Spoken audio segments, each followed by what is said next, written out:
à Thomas Chappet, auteur de Jean Talon.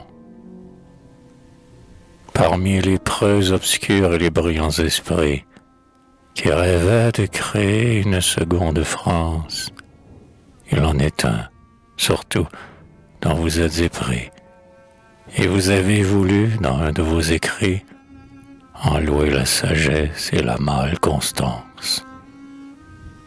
Vous avez voulu faire aimer un tel héros, faire éclater son nom comme un cri de victoire.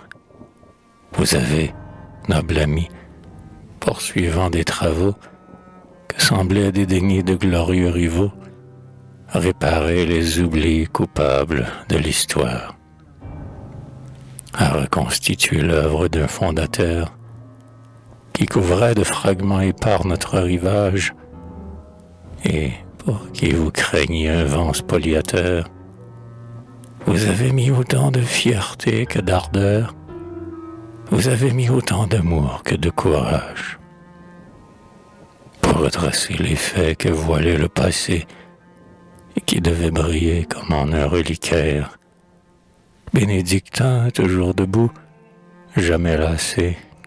Vous avez découvert, fouillé, bouleversé, bien des débris perdus dans des flots de poussière.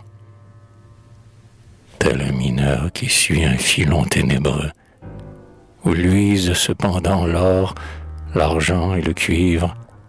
Dans l'ombre vous poussiez parfois des cris joyeux, en voyant tout à coup resplendir sous vos yeux des choses dont l'artiste ou l'érudit s'enivre. Et quand vous avez eu scruté plus d'un filon qui scellait les trésors d'une vie admirable, qui scellait le grand zèle et l'esprit de Talon, ému, vous avez dit à ce nouveau Solon: je voudrais élever un monument durable. Et vous avez taillé le marbre et le granit. Bientôt, sous votre main habile, une colonne en qui la force altière, la beauté s'unit, a lentement dressé son fût vers l'infini, où l'astre étincelant de l'idéal rayonne. À cet harmonieux et svelte monument, vous avez su donner une assise opulente, et, sculpteur travaillant la pierre obstinément, vous avez bien des fois lassé votre instrument à polir la rosace, à ciseler la cante. L'outil divin toujours luisait dans votre main, plein du feu dont brûlait Primatis et Malherbe. Tous les jours vous disiez: j'achèverai demain.